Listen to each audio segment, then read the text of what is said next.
I think it's safe and quiet enough now.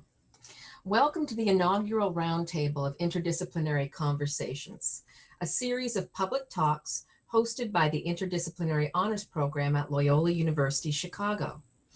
Tonight, in addition to our panelists, I'd like to give a special welcome to Loyola's honors students, psychology students, classics students, and members of the Hanks Center for the Catholic Intellectual Heritage. I'm Professor Virginia Strain, a Shakespeare scholar by training and the director of the Interdisciplinary Honors Program. Joining me is Dr. Christopher Whidden, and you can wave if you like, Chris. He is an expert in political philosophy, and he will tonight be managing the Q&A part of our event. Once our panelists have had a chance to reflect upon the pandemic from the perspective of their different disciplines and areas of research, we'll let our audience be heard. So please, students, type your questions for the panelists into the Q&A section of Zoom. This roundtable is being recorded, and that recording will be posted to the Honors Program YouTube channel and on our website in the future. Our topic for tonight: what impact is the pandemic having on our sense of self and our sense of belonging? How can psychology, literature, and theology help us understand the present moment and the ways communal grief and hardship have been dealt with in the past? First things first, let's introduce the panelists. Dr. David DeBoer, please wave, is a clinical psychologist and the director of counseling for the Wellness Center here at Loyola University. He is a former high school teacher who subsequently earned his doctorate in human development and psychology from the University of Chicago. Prior to beginning his 16-year tenure at Loyola's Wellness Center, Dr. DeBoer worked as a staff psychologist at a medical clinic serving HIV-positive youth. Professor Tracy Dehart, please wave, is an associate professor in the Department of Psychology at Loyola. She is a social psychologist and has been teaching and conducting research in social psychology for 20 years. Professor Dehart's program of research is on the self, close relationships, and health behaviors. She examines how our need to belong and fit in with others is influenced by our self-esteem and impacts our health. Professor Dehart completed a postdoctoral research fellowship at the University of Connecticut Health Center after receiving her PhD and MA from the State University of New York at Buffalo and her BA from the University of Wisconsin-Madison. Dr. Jonathan Mannering holds degrees in classics from the University of Chicago and Cambridge. His primary academic interests are Latin literature from the late Republic to the early Empire. He has published on a variety of topics, including declamation, intermediality, and epistolography. I have no idea what that means, and has presented papers internationally, most recently in London, on classics and conflict resolution theory. He is a senior lecturer at Loyola, where he has taught for over 10 years, and he is a much beloved member of the Honors Freshman Seminar teaching team. Dr. Michael P. Murphy, please wave. Dr. Murphy directs the Catholic Studies program and the Hanks Center for the Catholic Intellectual Heritage at Loyola University. His research interests are in theology and literature, critical theory, and Christian spirituality. But he also writes and engages public media on issues in eco-theology, ethics, and the literary and political cultures of Catholicism. Dr. Murphy is a National Endowment for the Humanities Fellow, and his first book, A Theology of Criticism, was named a distinguished publication in 2008 by the American Academy of Religion. His most recent scholarly work is an edited volume, This Need to Dance, This Need to Kneel, Denise Levertov and the Poetics of Faith. He is currently at work on a monograph entitled The Dirty Realists, Catholic Fiction, Poetry, and Film, 1965 to 2015. Welcome to all of you. And I'm going to ask Professor Dehart to speak first about how she views the pandemic from her area of specialty. Thank you, Virginia. Let me get my slides open. Okay, as Virginia mentioned, I'm a social psychologist. I study close relationships, the need to belong. We get our belonging needs met through many different types of relationships, right? Through family relationships, through friendships. There's a picture of my son and dog there, who you may or may not hear throughout this presentation. I think a huge thing that has happened to us through the pandemic is our belongingness needs, who we have gotten met through our interactions with other people, came to a halting stop when we had the stay-at-home orders, right? And even post stay-at-home orders, having to socially distance from one another, that's just really not how we are used to interacting. It's not how we are used to getting our belongingness needs met. So it is having a toll on us mentally, physically, and psychologically, because it's not what we're used to. So I just tell you a little bit. So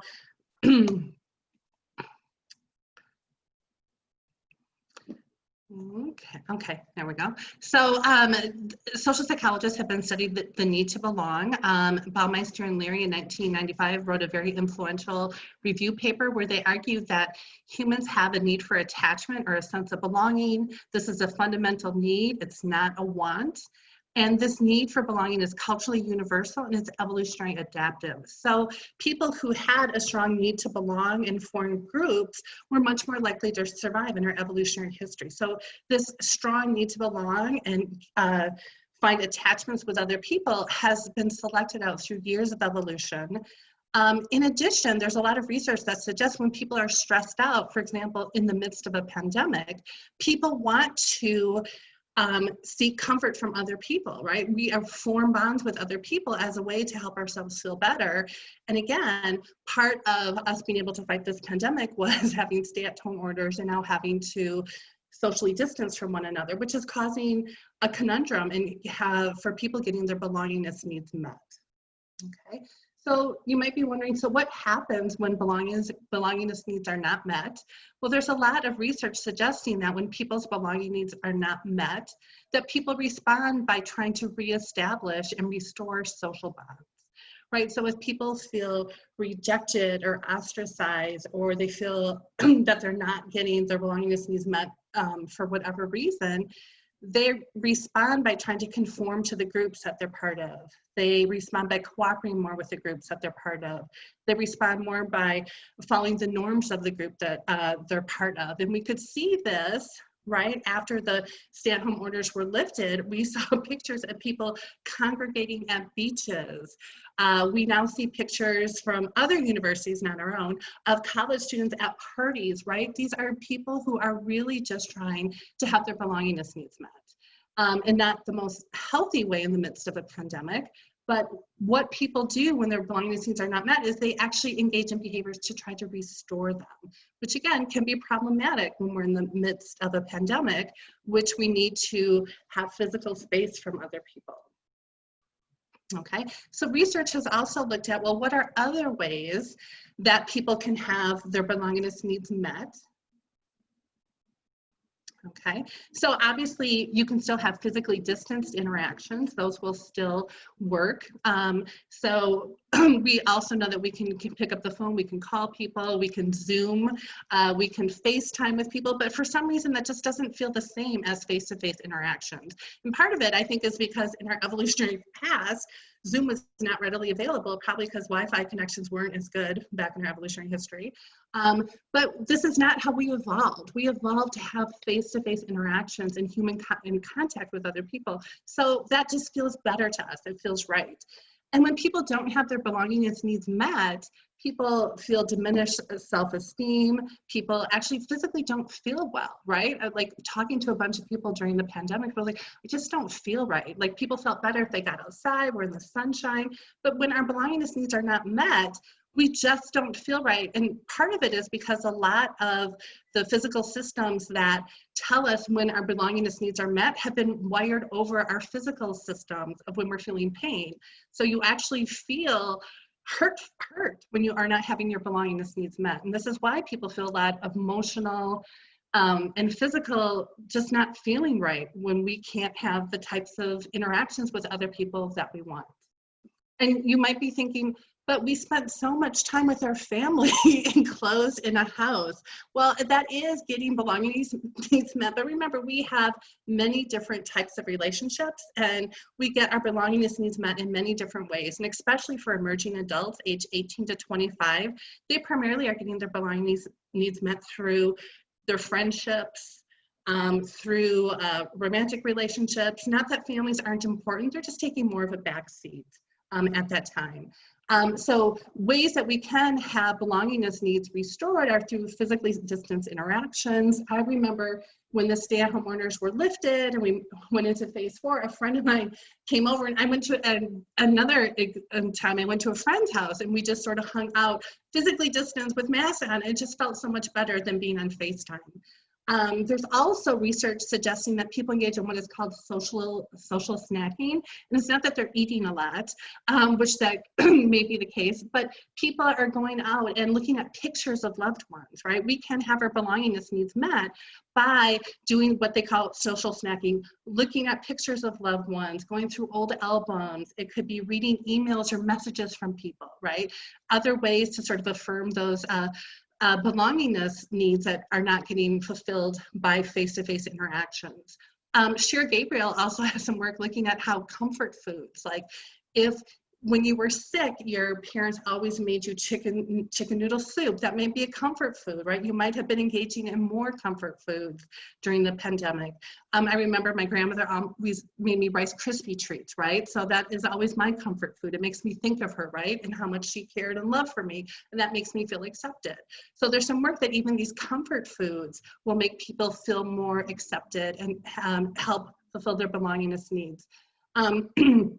In addition, there's some work also looking at the fact that sometimes we can have our belongingness needs met through parasocial relationships, the relationship that we have with a favorite character in a book or with a favorite character in a television story. So sometimes people can have belongingness needs met by reading a favorite novel or watching a favorite thing on television.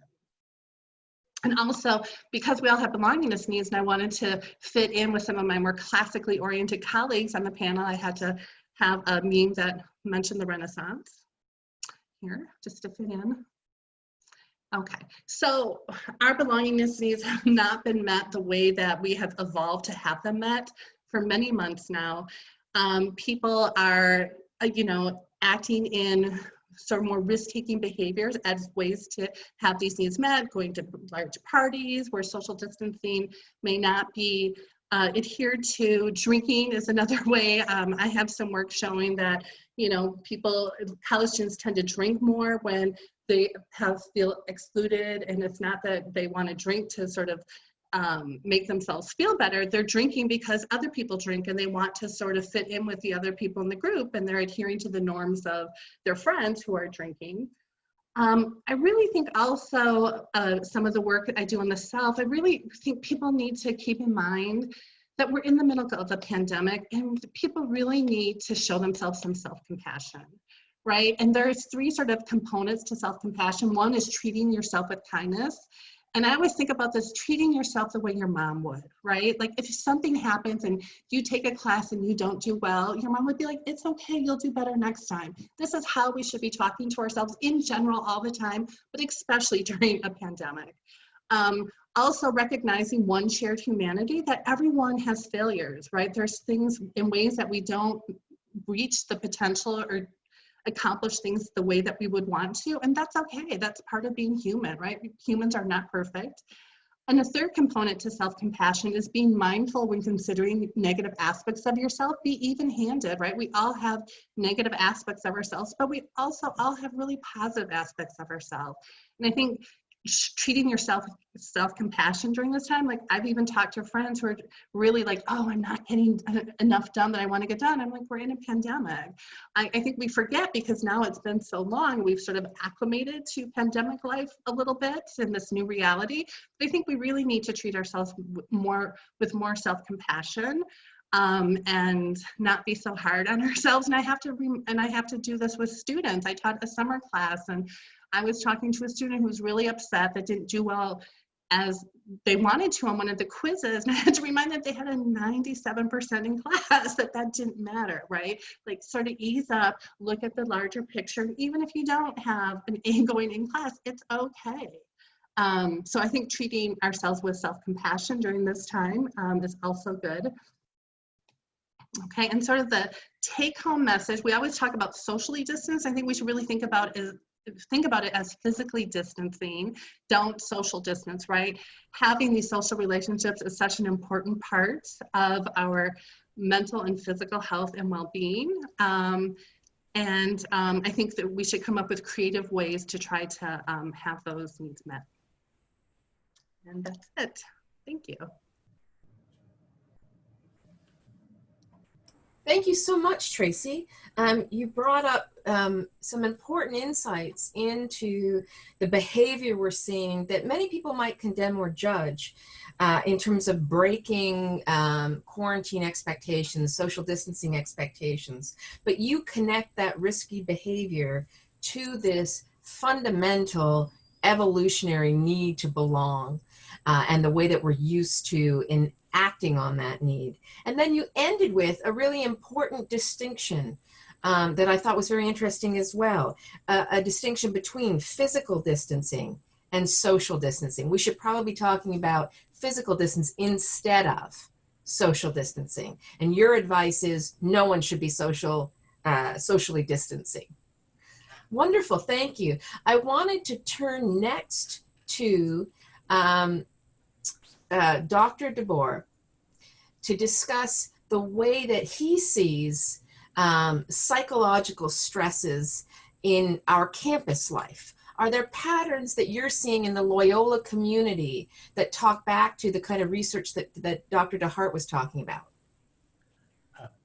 Thanks very much. And Dr. Dehart, that was brilliant. And I really appreciated your insights about belonging. It helps me understand, I think, why we see a lot of behavior that seems irrational, this refusal to wear masks, that people are really driven by not just political factors, but the desire to belong and connect. And I think that's an important perspective.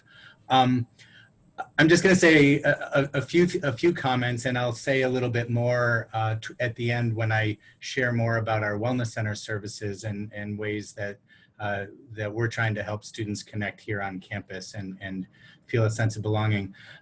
You know, one observation I have that really echoes what Dr. Dehart was saying is that there's research in higher education too that students in college who are most successful academically are students who also feel a highest sense of belonging.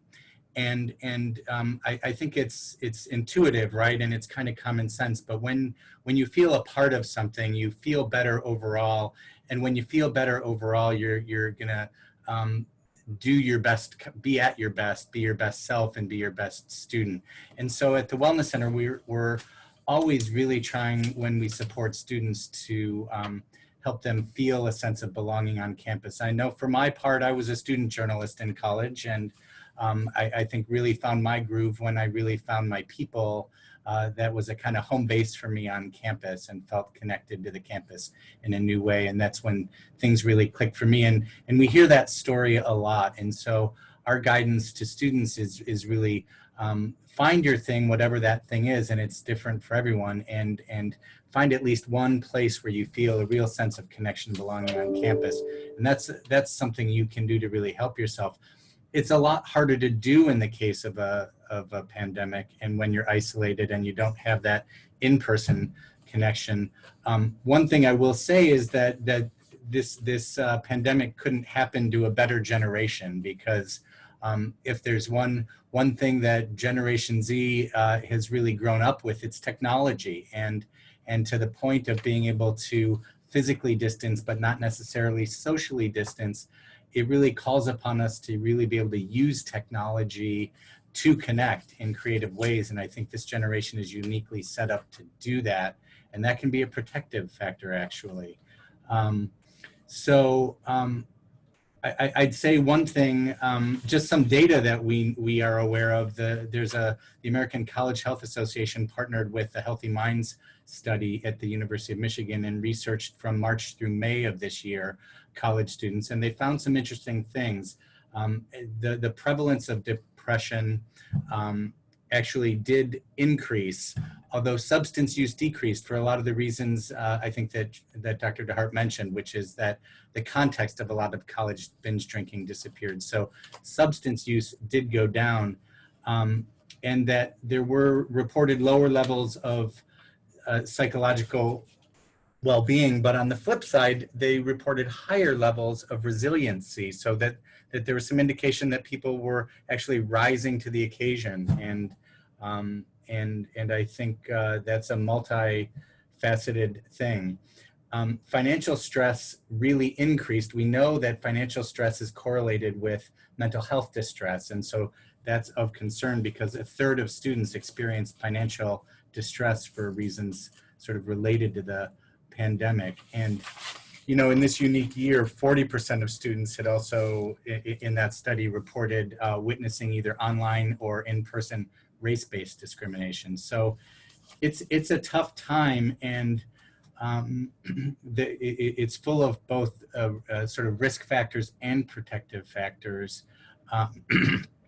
You know, I talked to someone this week a student who reported that things are actually pretty good for her. They feel like she's doing well. And as we reflected together on some of that, one of the observations was that some of the social pressure was there's a sense of removed from what gets activated in intense communities, right? And so, and folks who might have social anxiety or feel socially isolated are feeling a little bit more at peace. And so it's an interesting dynamic, and it's important to note that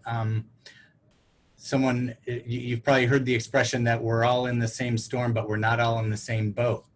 And so privilege is a real issue too, right? And folks who don't have to worry about those financial stressors or about working part-time or having to expose themselves to more COVID risk are able to experience some of the benefits of being in this unique situation of quarantine as well.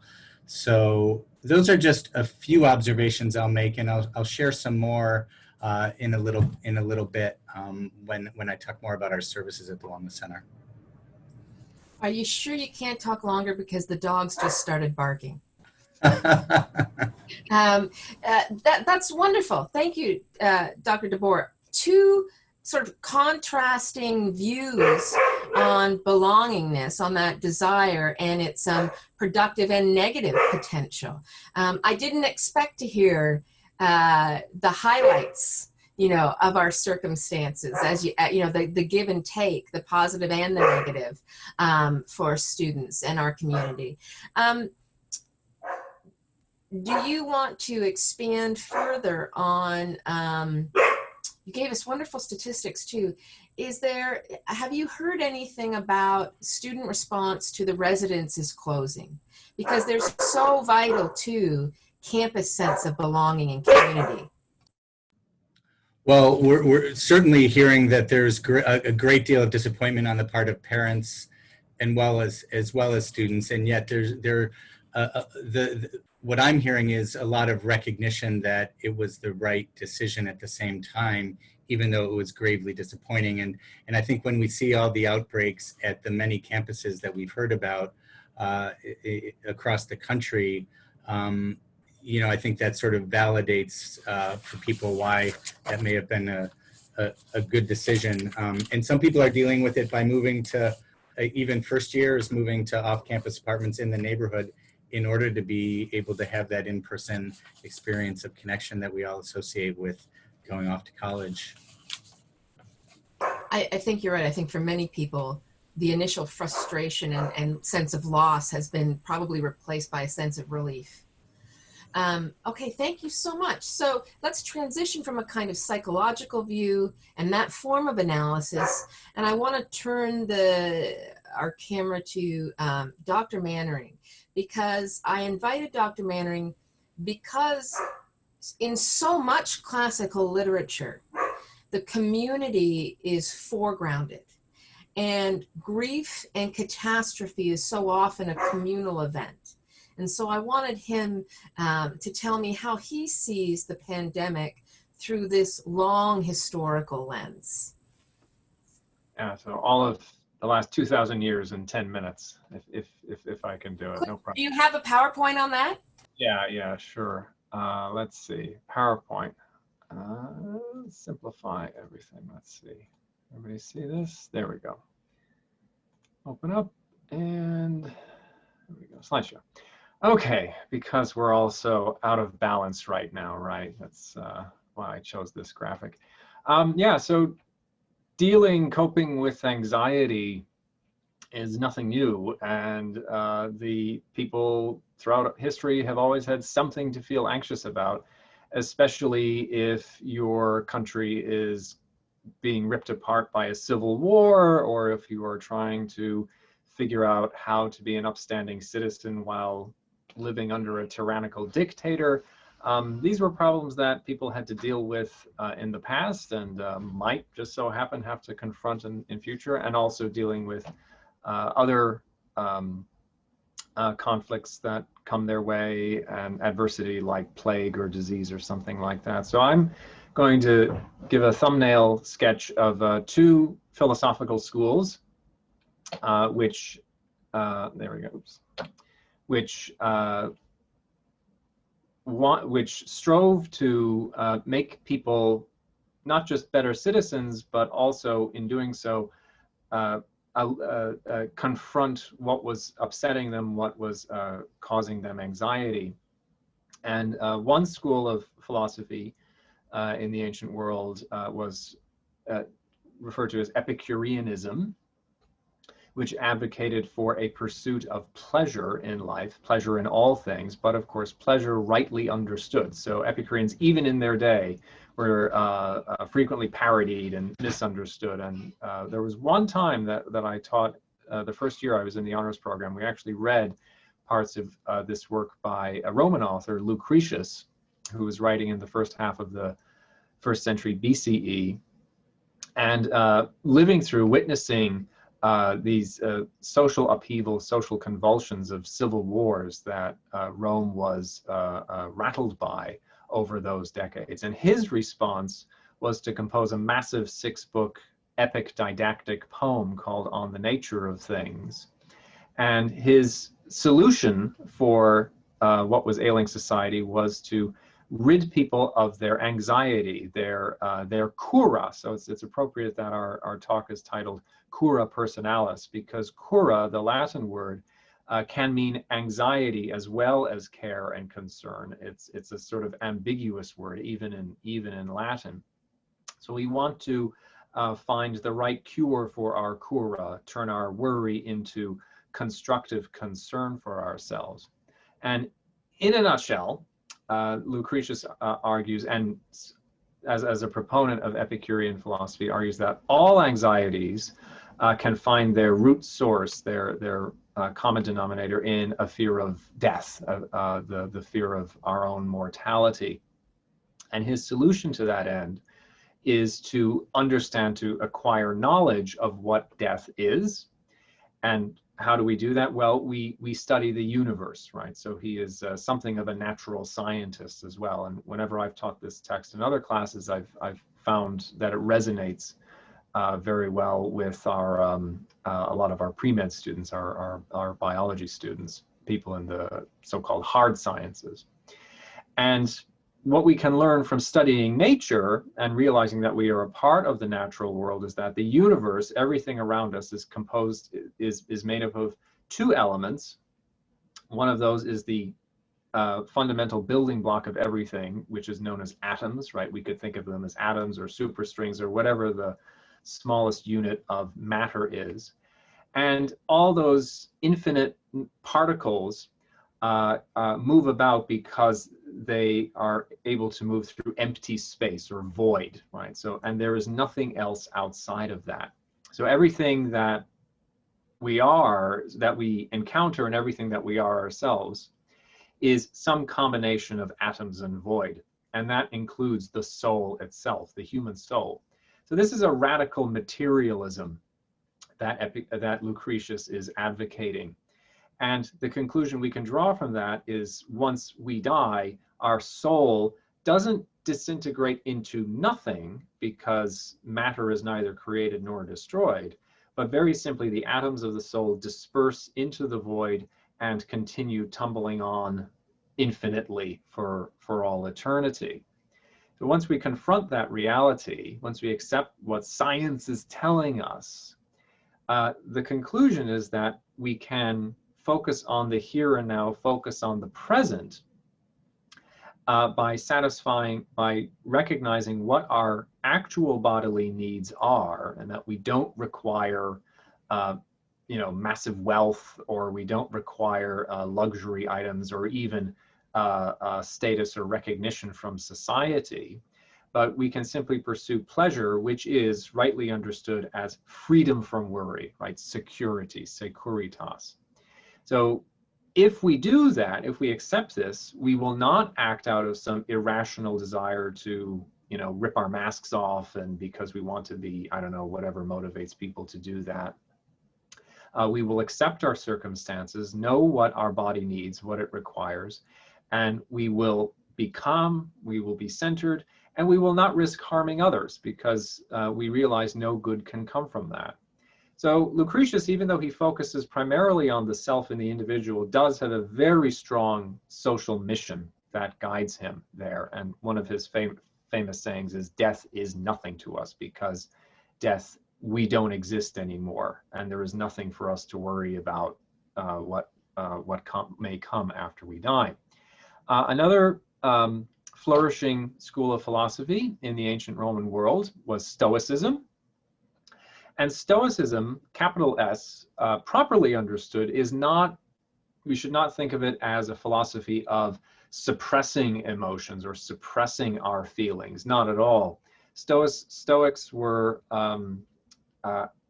advocated that we must cultivate our positive emotions, our positive feelings, like joy, aiming for joy and happiness in all things, by eliminating negative passions, right? Negative feelings that disrupt the equilibrium, the harmony of our minds.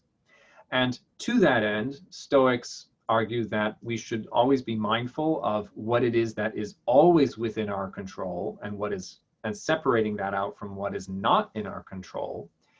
And what we can all agree on is that the one thing that is always within our power to control is our mind, right? So our perspectives, our opinions, our value judgments, choices, pursuits, right? Our reactions to the world around us. We have that within our power. Because most of what is outside of our mind, almost everything that is outside of our mind, is up to a point not within our control, like our body, for example. So we can, eat the right foods and get the right amount of exercise and maintain our body, but at some point it could fall sick, even with COVID or something less serious like that. Our loved ones, right? We can only have so much power to do right by them and keep them safe, but everybody is mortal around us. Other people's opinions, even if they have a dim view of us, they could be wrong if they are not viewing us truthfully.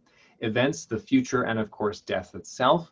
All of these things are to varying degrees outside of our control.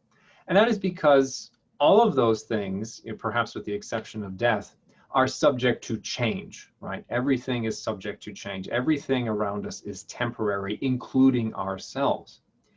So we must recognize that based on that, we realize everything outside of us, it should be rightly viewed as indifferent to our mental well-being. Now, just be very clear in how we understand that. We don't want to be indifferent to the world. Stoics were expected to be very socially engaged, socially active. They were expected to promote goodness and justice in society. But rather, it's viewing it from the perspective of the ego, of the self. We should not let things outside of our control affect the harmony, the balance of our minds. So I'm running out of time here, but Stoics argued that you can only achieve happiness as an ongoing state by constantly practicing the four virtues: wisdom, courage, justice, and moderation. Whenever you are confronted with whatever task that you have to complete, or if you, let's say you have an unpleasant experience on driving on the road or something like that, and someone cuts you off, you always have to evaluate the immediate situation by saying, I have to deal with this task, right? How do I do so in such a way that I maintain my virtue in that moment, right? So it's about harmonizing yourself with yourself and also with society. And by practicing this at all times, this is not something to deal with when you confront hardship, but you should practice it in good times. Always be very present and mindful of the moment. You will gradually over time build a kind of mental resilience for when real hardship strikes. If you lose a loved one or fall seriously ill, or some other catastrophe happens to you, you will learn to confront it in such a way to realize that this doesn't necessarily have to affect the well-being of my mind. So there's just one quote there from Seneca, 1st century CE philosopher, arguing that whoever would rob a wise man of his money leaves him with everything that truly belongs to him, because the wise person is happy in the present and is not concerned about the future. So it's both Epicureanism and Stoicism. One of the outcomes of those schools of philosophy is to be very present, right? And really circling the immediate moment. And if we do that, we can be more fulfilled and live our lives more richly. Yeah. Thank you so much, Dr. Mannering, because what you're highlighting are two schools of thought who are probably misrepresented a lot today. The associations of Epicureanism are not those that you're discussing. Do you have a sense, does anybody have a sense of why these two schools of thought are so inspired by this problem of anxiety? Does it come from a classical understanding of philosophy itself as the reflection on the best way to live? Does it come out of that tradition? Or does it come from environmental, contextual, historical issues? That's for me or for the For panel? you, yeah, yeah. Oh, okay. Yeah, I think, well, both of these, the two authors I've cited, Lucretius and Seneca, were very much responding to the social and political circumstances that they found themselves in.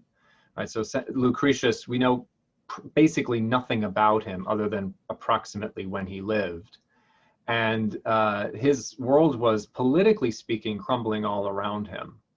And this was his response. This was his gesture to help with social healing, right? To write a 6-book dactylic hexameter poem to reach out. And what's sort of interesting about it is that Epicureanism is frequently can be seen as like a very sort of self-centered pursuit, but the poem, throughout the entire work, he's always addressing the addressee of the poem, this man Memmius, who was actually someone famous for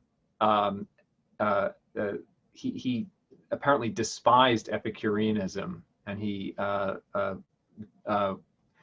destroyed the place in Athens where Epicurus was thought to have lived. So it's a little bit like a Democrat trying to constantly reach out and talk to a Republican, or vice versa, however, whichever party you want to assign the two people. But Lucretius, actually, he doesn't really articulate a view so much of society, but he is sort of motivated by a profound sense of social mission to promote social healing.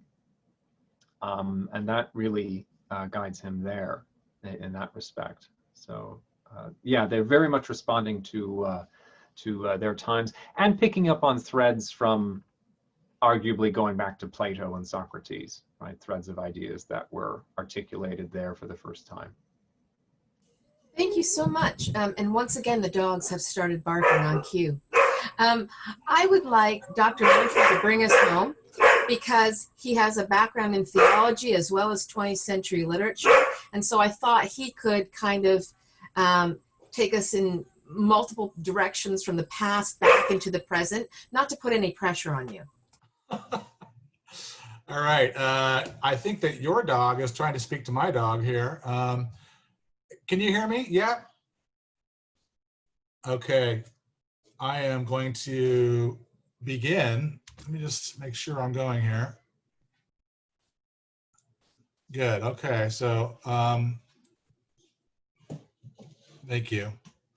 Yeah, I'm going to call this You Must Carry the Fire, Cura Personalis and the Literature of Pandemic. And happy to be with this esteemed group. You know, I'm going to take a run through some of my favorite plague texts. And, you know, I love teaching dystopian literature. I get a chance every year and a half or so, maybe 2 years, to do this in a proper way at the university level. When I was younger, I did it a lot more. You know, I built a good dystopian, even a course level course. The volume of text is really quite significant and wide, you know, voluminous. There's a lot of books on dystopian themes, and so for some reason they really pique the interest of people. I liked them better when dystopias were more theoretical than they are today. So you know, like it's a little more difficult when you're facing some of these problems that these great authors have imagined in real time. So you know, this is one of the most famous ones that comes is written right in the midst of the bubonic plague, 1348 to 53, by Boccaccio. I know the honors students that read this text. It really is it's a late medieval, but more of a Renaissance text. And a lot of great things are happening in this book. I'm not going to say too much about these books, just do a broad overview and then get to some thoughts on St. Ignatius and Ignatian spirituality of Cura Personalis. But these books will help us because they are written in care. And this group decides after Mass to go and retreat. They're really kids of privilege, and they retreat into the hills and they celebrate what's good about life. And it's revolutionary because Boccaccio writes in prose, not verse, and that really ruffled the feathers of some people. But he wants to, with this privileged crowd, he honors working people, regular people. There's a lot of sex, of course, lots of tales of ribaldry, but there's also lots of virtue running through these texts, and I recommend it. Boccaccio, you know, he distanced himself from the Decameron in his middle age, but then returned to it later. He kind of had a conversion, and Petrarch kind of encouraged him that the piece was too vulgar. But I don't think it was. It was a revolutionary piece in prose, really one of the first novels, anticipating the most democratic of the literary arts, which is the novel, which comes 350 years later. This book here by Defoe is Journal of the Plague Year, when the bubonic plague resurfaced in London. And Defoe, who wrote Robinson Crusoe, and as you know, and Moll Flanders, a great picaresque novel, writes, we think it was a tale of his Uncle Henry, but kind of a log of the 1665 plague year when he was a little boy, and he writes that in 1722.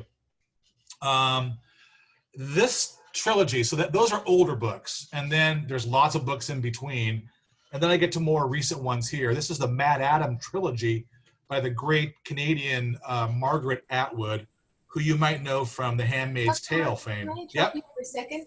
Yeah. You're not sharing your screen. Did you mean to? Oh, I sure did. Yeah. Hold on a second I here. thought you were referring to an image that we weren't seeing. Sorry, that's basic. Okay. I do this for a living, America. So hold on. Yeah, so I'm gonna do this, and you can see it now? Good, thanks everybody. That's the Decameron, Defoe. Thank you, Virginia, Dr. Strain for stopping me. This is Atwood, okay? Let me get this back into slide And so mode. you've gone from Yeah. texts that are about real plagues Yeah, to Margaret Atwood, the great Margaret Atwood, and her speculative fiction yeah. about, or post-apocalyptic fiction about plagues in the future or in an alternate universe. Yeah, I like speculative. I think she calls herself speculative, but both will work. Yeah, so we have the actual plagues, and then we have plague as a trope, right? But it's more than a trope because of the realism of a plague. So in the Mad Adam trilogy we have here, Oryx and Crake I think is the best of the three, but they're all great. What do we have? We have a plague that's brought upon by, we're not quite sure, it's either environmental catastrophe or war, like plagues are usually brought on. And, you know, it's not helped along by the neoliberal too deep capitulation to the technocratic paradigm. So there's a funny joke because there's these two characters, Jimmy and his buddy Crake. Crake goes to a prestigious STEM school, and Jimmy goes to the dilapidated humanities school, right?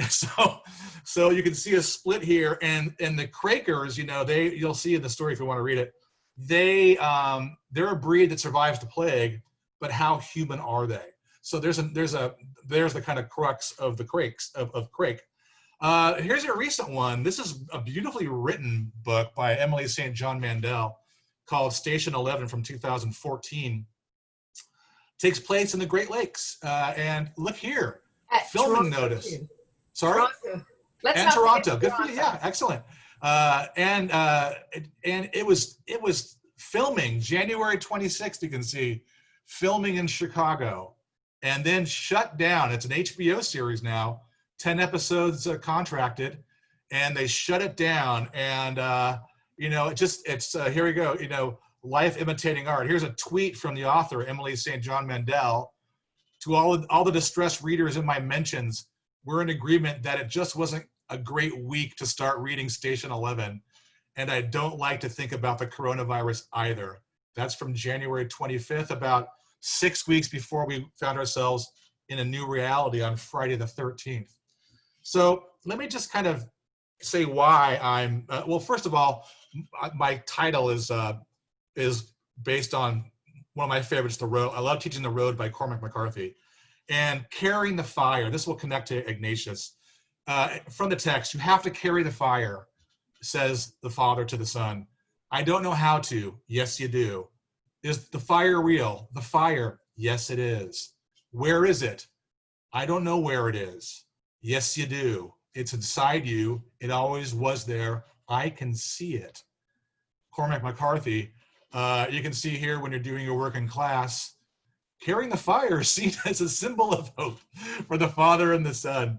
And it is one of these things that caught fire, that people have tattoos.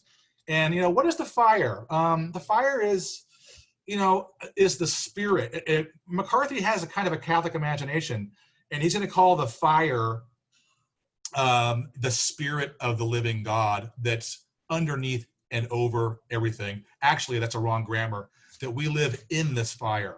So, and then we have to kind of like cooperate and partner dialogue with it. Otherwise, it doesn't get to burn. A couple of things, how this works in our context at Loyola. St. Ignatius Loyola, who's pictured there, was no stranger to headwinds. In the 16th century, it's a convulsive century. Everything from, you know, the Protestant Reformation to other kinds of diseases, not the Reformation was, but other small plagues. I mean, there's an argument that there was a plague breakout in every year from 1350 to the 1700s. So that's a whole other research I'm not going to go into. But there's always headwinds in this tradition. That's what I'm trying to say. Here's Pope Francis, a Jesuit, and Adolfo Nicolas. And there's always some intrigues around Jesuits as too. There's a little bit of funny here. I'm conscious of my time, and I want to get to one major point and then pass it back to Dr. Strain. What is it? It's Ignatius, who started off as a nobleman, Hidalgo, the son of somebody, and had a cannonball moment. literally got shot in the leg with a cannonball, where it caused him to convalesce and to collect himself. And in that, he began to read things he never read before, the lives of the saints, the imitation of Christ, and he decided to change his ways under that graceful scope. He went on a pilgrimage across northern Spain, ended up in Manresa. So this is where the Cura Personalis comes in. In Manresa, he writes the spiritual exercises over 10 months. And here's him going from his opulence and his courtier ways to a simple person. And he lives in a cave by night and writes his exercises, which become revolutionary. And we can say more about that later. But during the day, what does he do? He works in a hospice. And that will become a pattern for the Jesuits every time. So when he gets to Paris and studies, and I'll end here, when St. Ignatius, the founder of the order, which Loyola wouldn't be there without the order. This is the work 480 years later. These men, it wasn't always men, there was a lot of women in the early days. They always were performing corporal acts of mercy. When Ignatius was in Paris studying with the masters, with the greatest thinkers of the age, by night he was in the hospital taking care of people. So Cura Personalis was never even in the vocabulary in the Jesuits until the 19th century. Yet the practice of it is implicit from day one. And so that means that we, in our context, show proper care for one another, body, spirit, mind, and more, in a holistic way. And it is the very ethos, the very spirit of the school.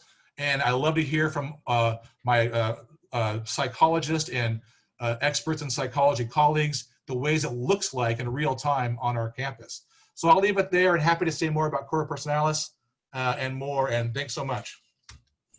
Thank you, Dr. Murphy. I'd like to invite everybody attending to ask their questions in Q&A, even clarification questions, whatever kind of question these presentations have inspired. And I would like to invite the panelists to pose their questions. But let me go further with you, Dr. Murphy, and go back to this idea of the plague as a trope or the plague as a metaphor. What is it a metaphor for?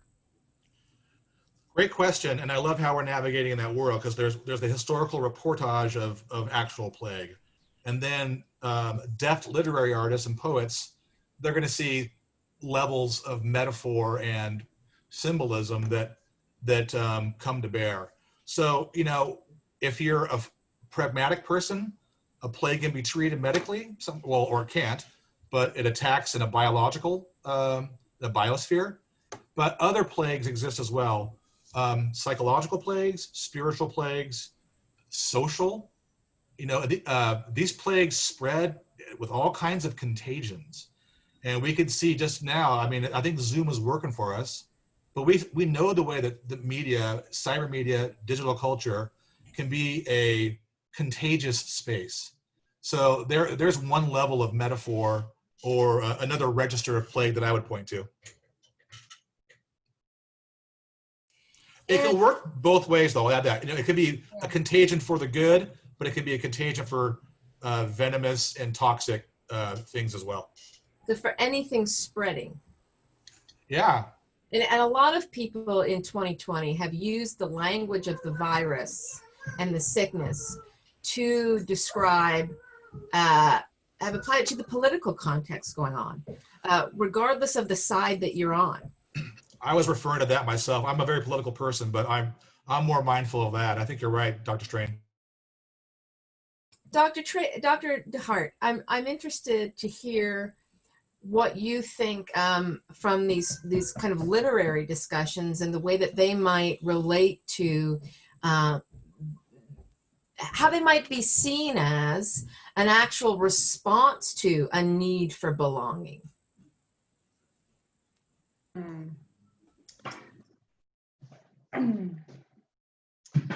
So the written works. Yeah. You talked at one point in your presentation about identifying with characters in literature or television. Could you talk more about that?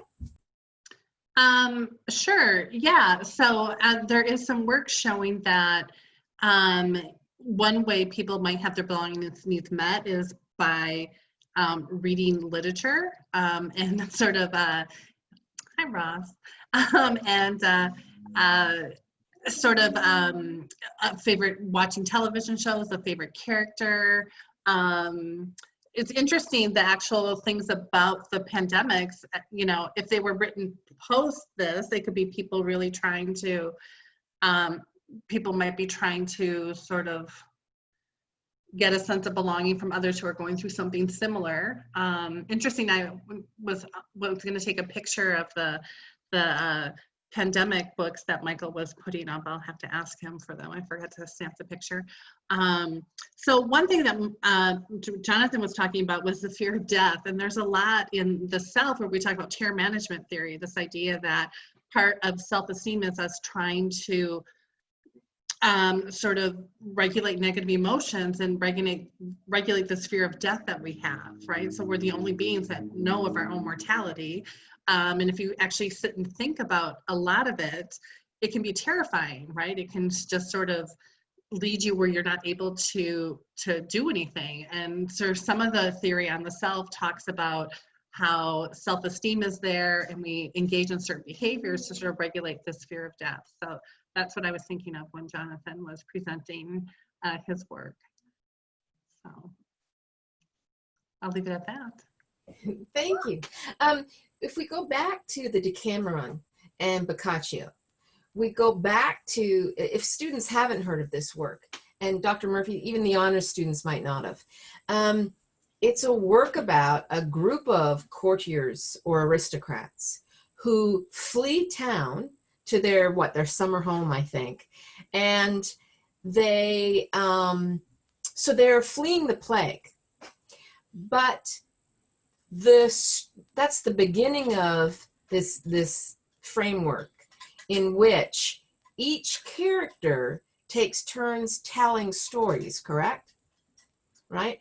And so the plague becomes, and the quarantine becomes, this incredibly, it becomes generative of this incredibly imaginative space, an incredibly creative space. And there are these circle of friends exchanging narratives. Do you want to say more about that text? I would actually like to maybe ask Dr. DeBoer or really anybody. I'm glad that you came back to it, but there's something about contrast in our lives where, I don't know if it was you, I think it was you, Dr. DeBoer, who said, you know, that maybe the introverted person or the one who has maybe more social anxiety, some of them are feeling better in this situation, right? And, you know, for the extroverts out there, you're learning more about that way of inhabiting the world. I was just telling my wife last night, like, I'm a bit of an introvert and an extrovert, but I'm really, really missing my classroom. And like, I just like the Zoom makes me tired, you know, it makes me, and I see how social life makes, for an introverted person, sometimes social life makes them tired.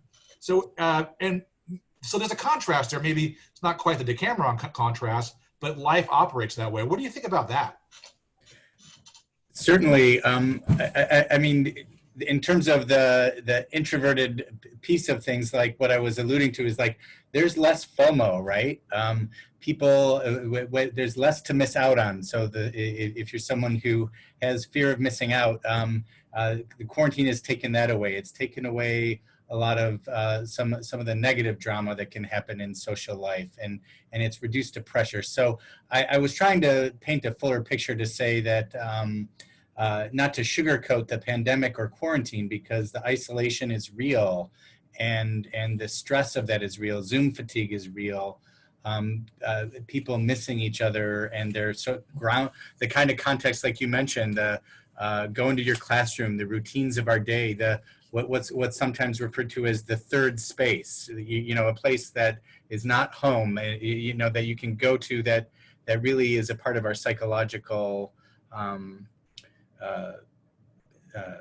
harmony, right? And so it's been a real shift, and there's no doubt it's stressful in many, many ways.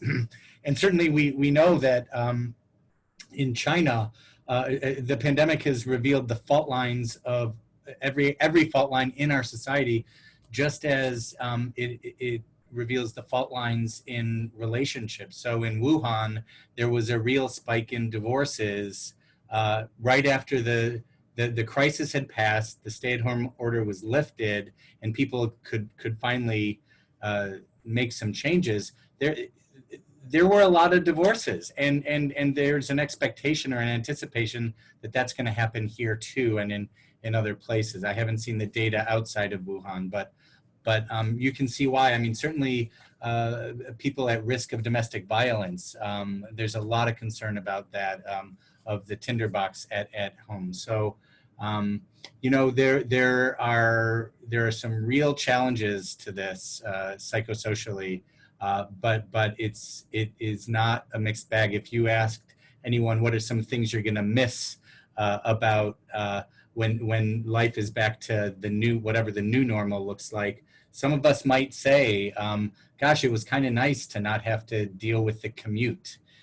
And I got to spend more time with family. And I think for empty nesters whose young adult children have moved back home with them and they've gotten some bonus time that they're probably really valuing, even while their children might tell a different story of having to really navigate new rules with parents who are expecting things like curfew and that sort of thing. So this is something that we're talking to our students about, how to have those conversations with parents if none of you expected to be under the same roof in the same way is that. So I don't know if that addresses your question, but those are some sort of thoughts I'm having. Well, certainly my original question about the Decameron talked about the plague as potentially being a productive space. And Dr. DeBoer, you were talking about the fact, and so was Dr. Murphy, about the kinds of pluses that people could find. We have a question in our Q&A about political philosophy and the plague. And I think it's an interesting question because one of the weirdnesses of our time, and I think anybody could agree with this, regardless of your political ideology, one of the weirdnesses we're going through in 2020 is the politicization of a plague. And an anonymous attendee has asked whether or not Dr. Whidden, who is an expert in political philosophy, has ever come across a political perspective on the pandemic or plagues. Yeah, thank you for the question, and I just want to take this opportunity to urge the audience to keep the questions coming. I'll at least get the conversation started here, and you know, I hope my other panelists will feel free to weigh in. The first thing I thought of when I saw the question a minute ago is Thucydides, and I know we have a number of honor students with us. And so in our course Honors 101, Introduction to Western Civilization course, most every year the freshmen all read Thucydides together, and certainly they'll be doing that again this year as well. And so I thought, others may have a different response, but I thought of Thucydides when I read this. And so there's a very graphic account of the plague, and honestly I can't wait. I have no idea what to expect. Because I'll be giving my lectures on Thucydides in a couple of weeks in Honors 101. And this year it's going to be different. It just is. I know that it will be. What I don't know is how students are going to respond. And it's always so interesting. I'm sure everyone on the panel would agree that, you know, different texts speak to different generations of students differently, depending on largely what's going on in the world at the time. And I wonder if Thucydides is going to have a kind of resonance with these students that maybe that part of his text hasn't had before. So, you know, he writes about the plague. And as I was revising my lectures this summer and watching our events with COVID-19, this horrible disease play out in real time, you know, I was I was making some connections. And so, you know, Thucydides writes about the fact that, you know, across the Greek world, and particularly in Athens, where the plague was particularly virulent, that, you know, all of these sacred funeral rituals, in many cases, just fell by the wayside. And as I'm sitting at home socially distancing this summer, and I'm watching news events playing out in real time, and it's awful to talk about these things. You know, I saw in New York City, for example, ice trucks. Remember these? Being pulled up to hospitals.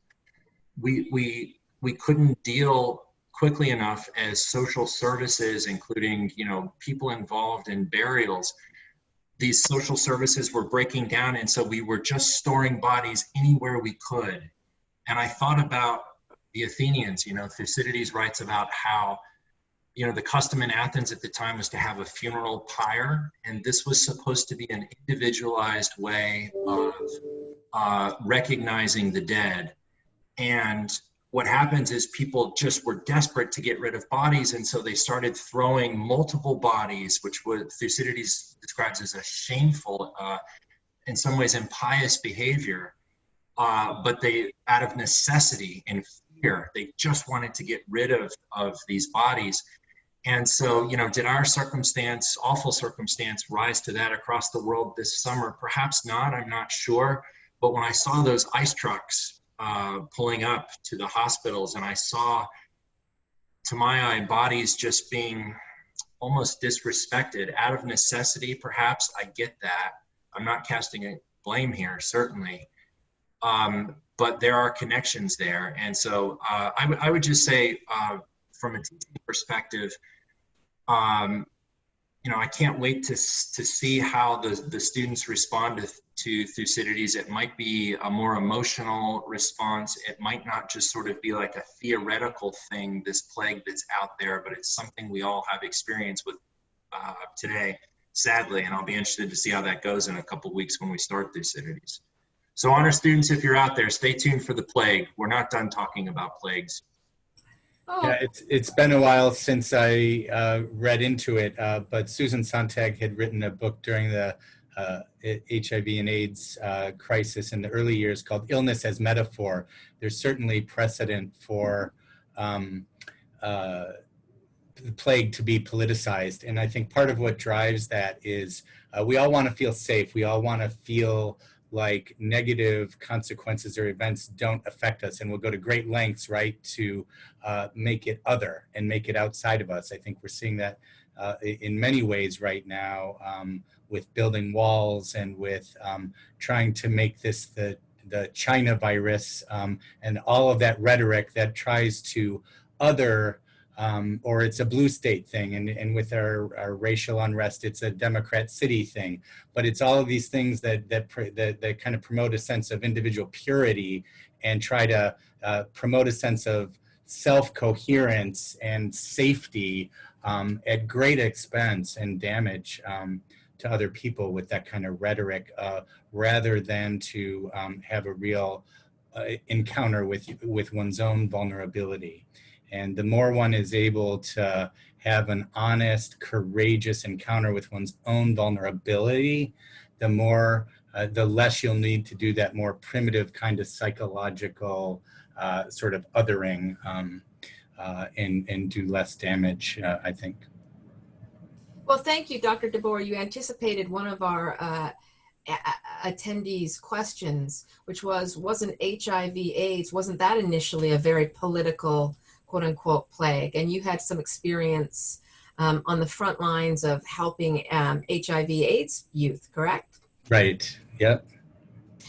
This might be the opportunity to let you talk about the services, speaking of that personal vulnerability, speaking about the services that are available and the resources at the Wellness Center here for Loyola students. Yeah, thanks for that. And I'll try to be brief. I'll refer everyone to a webinar that's recorded and on the website on wellness services that we had done on August 16th. So it's on the Return to Campus website for some some greater detail if you want to dive into that. But I was really happy to be invited today because the Wellness Center takes the concept of care for the whole person very seriously. We know you can't be effective students or learners if you don't first attend to your own personal health and wellness. We also know that the unique challenges of the quarantine, along with all of the stresses of racial injustice, has made self-care even harder than it is in normal times. And so that's why we've remained open during this whole time, providing services around both physical and mental health at the Wellness Center. I'll say a few things about our services. Hopefully it's a review for all of you, but it may not be. We have locations at the Lakeshore campus and the Water Tower campus. Our services are free of charge, except for things like routine lab tests. Health and counseling is in one-stop shop.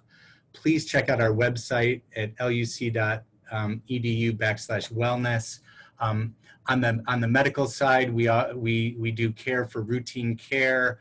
We have a registered dietitian. We do prevention work, including annual women's health exams. We can help you get referred to a specialist if you need it, as well as to a primary care doc. We partner with local pharmacies, including right across the street with electronic prescriptions. I hope you've heard that during COVID, we've opened up satellite clinics on each campus in the old Argo T spots, where we're seeing everyone on the medical side who is presenting with symptoms that might be COVID, and we're doing testing and treatment there. We're offering targeted testing and contact tracing, and I hope you've heard about the Symptomatic Station app that you're supposed to check out each day. Our health promotion is another part of our team, our health educators. We're offering a wellness fair this year at the beginning of October that's going to be virtual. It's usually in person, but all of their services are available virtually, including sexual assault advocacy, our wellness advocate group, our change group, and our body project group. They're all happening virtually. And we're engaging on social media as well.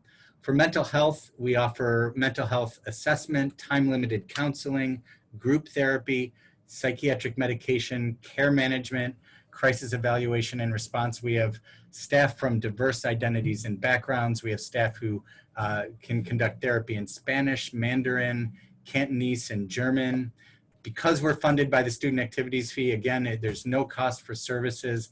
They're separate from your education records. They're protected by medical privacy laws. Only you can authorize us to disclose them to anybody.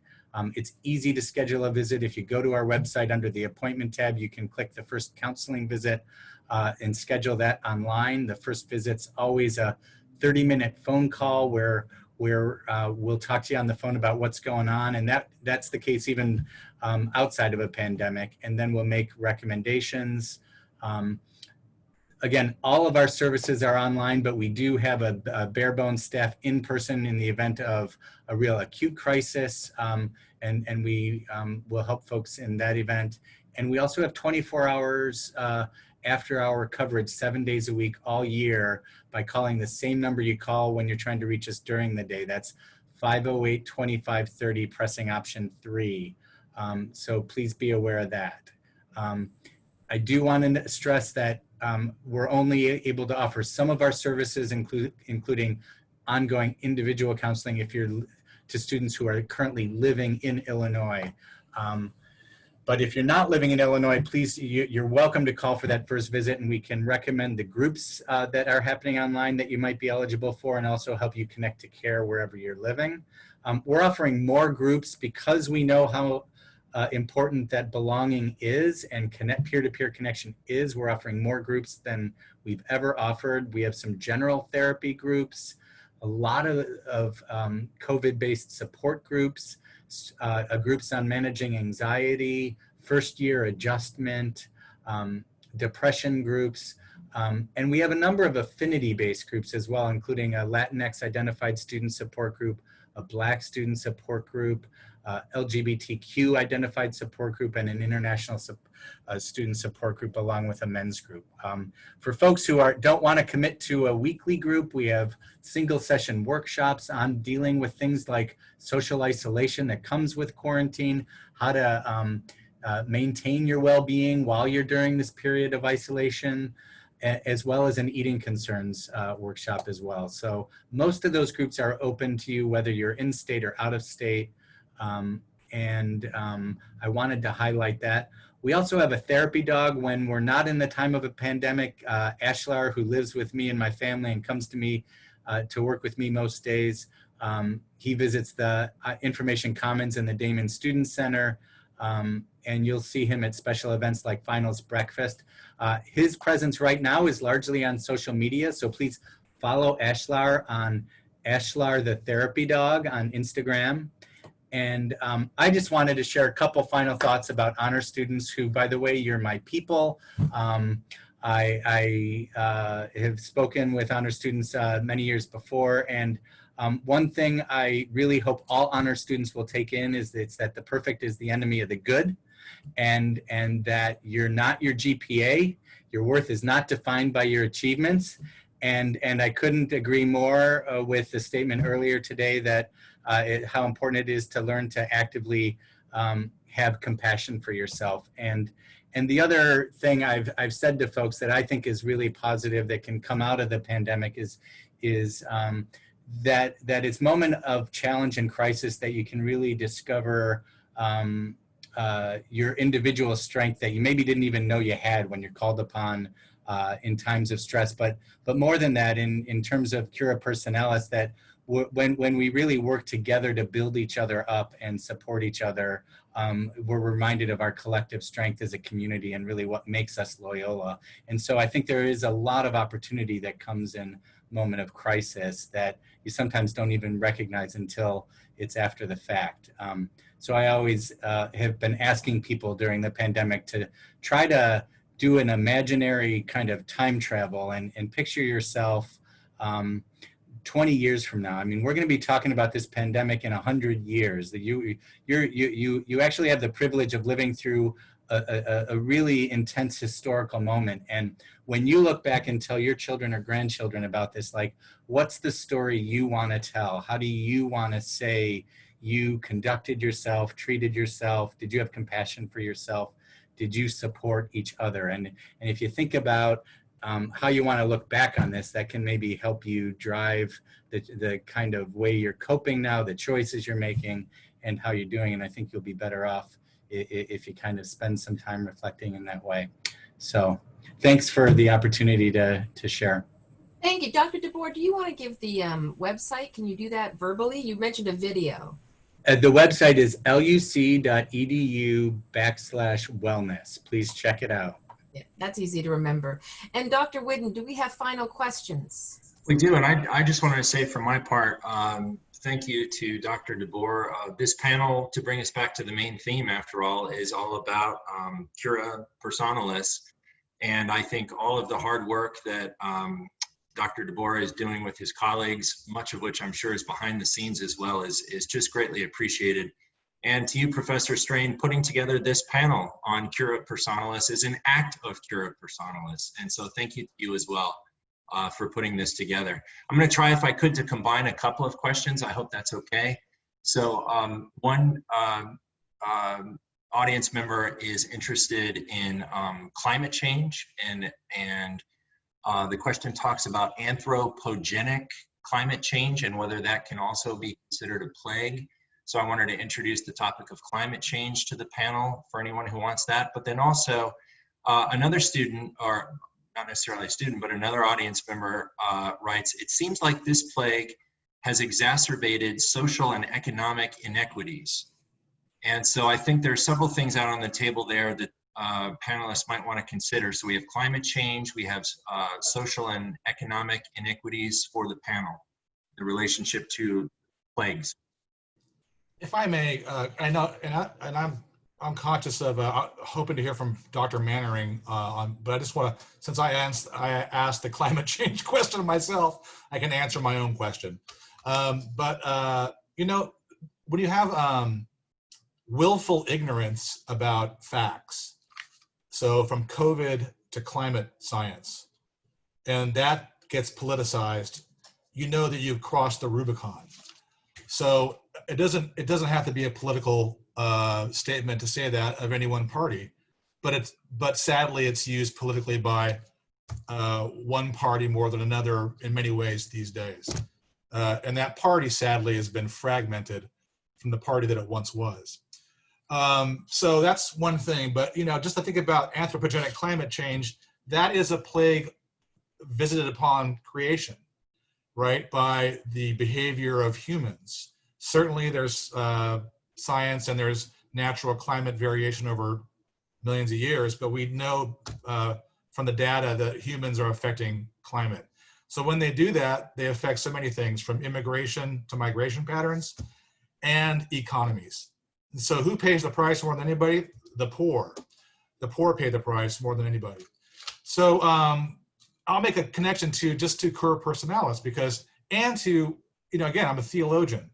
So, the faith reality of God in life and the kind of God that Christians, when they're smart, I think, worship, because there's all kinds of Christianities too, but this God is a self-donating, other-centered God.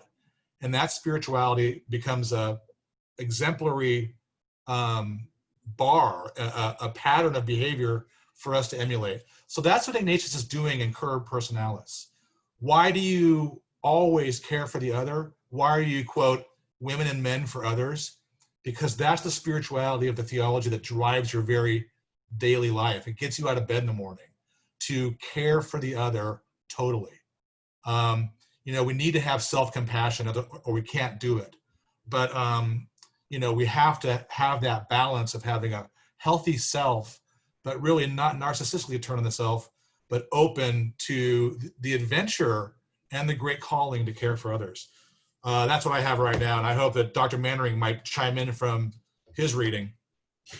Yeah, I mean, the touchstone episode really does go back to, as Dr. Whitten was saying, about the plague in Athens as portrayed by Thucydides. And Thucydides really does what the comment said just a few minutes ago, seems to portray that the plague exposes all of the seams and weak points in society, right? And it's the way Thucydides positions it in his narrative as he goes into it in great detail and seems to juxtapose it to this other speech that was made just prior to the plague by the leading statesman Pericles about all of the potential and greatness that democracy can realize.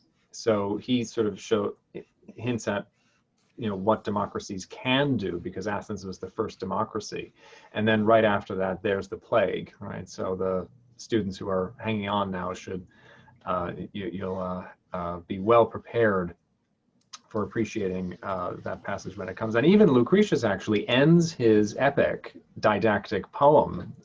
It ends with the plague at Athens, actually. But his focus is more not, he sort of generalizes the episode into sort of a commentary on the human condition and how people who do not adopt a healthy understanding of the nature of being mortal, who do not accept that already when they are faced with moments of extreme crisis, they can start behaving violently towards each other. So Lucretius actually zeroes in on the sort of the violence that breaks out over the fights, brawls for funeral pyres. And if we read that in light of everything that he's taught us thus far, we can see that this fixation on our bodies, on our present lives, and refusing to acknowledge that we're only here for a brief time can lead us to destructive behavior and inflicting harm on others. And we're seeing that now with this plague that we're living through. I mean, there is so much hostility and animosity and misunderstanding and refusal to listen that is sort of rising to the surface and getting worse at the moment. I'm sort of keeping my fingers crossed for the season to change, and maybe that will cool things off a little bit on the streets at this point. And even with climate change, you know, it could be argued that it's a sort of very slow rolling plague, right? Because not enough people are feeling the impacts of it right now. But of course, California is once again on fire. It's been one of the driest summers in Chicago. We've had 2 weeks less of rain precipitation here. So yes, the observation, I think, is always true. These moments of crisis really do tend to reveal our character, and they tend to, every test tends to reveal character and whether or not we are prepared. And unfortunately, it's the most socially and economically disadvantaged among us who are suffering the hardest right now, and their voices are not getting heard.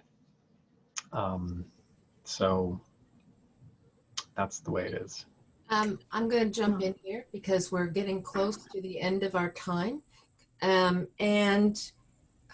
Just to kind of pick up on that, I'll say that I still remember my resident assistant training from 20 years ago, because there was one piece that we were told that really resonated with me and has stayed with me as I've become an academic and a teacher.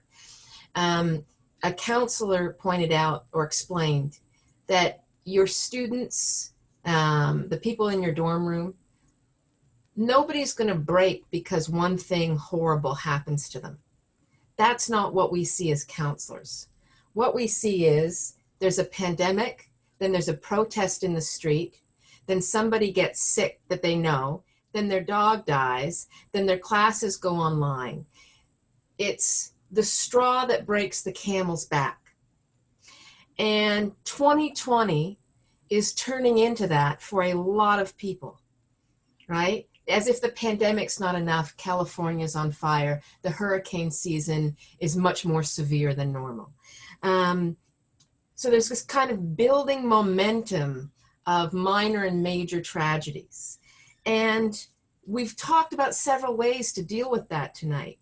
But I want to end on the note that Dr. Murphy made about the Jesuit tradition, which is that one way of countering crisis and anxiety is good self-care, but also serving others.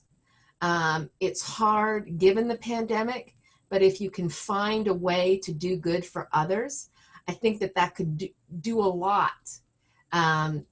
for your mental and health life. I would like to draw this discussion to a close and to thank all of our panelists. I think we discovered many more links than I even hoped for between our areas. And I want to invite everyone to our future interdisciplinary conversations. We have one scheduled for Tuesday, September 22nd at 6 p.m. on Rogers Park, Civil Rights and Civil Engagement, and Alderwoman Maria Haddon will be joining us then. Finally, we have our last interdisciplinary conversation on Thursday, October 8 at 4 p.m.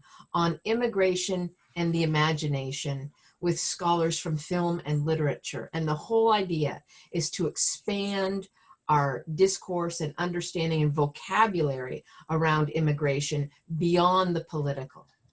Again, thank you all to our panelists and to our attendees who have asked questions, to Chris Whidden, who is running the Q&A, and everyone, have a good night.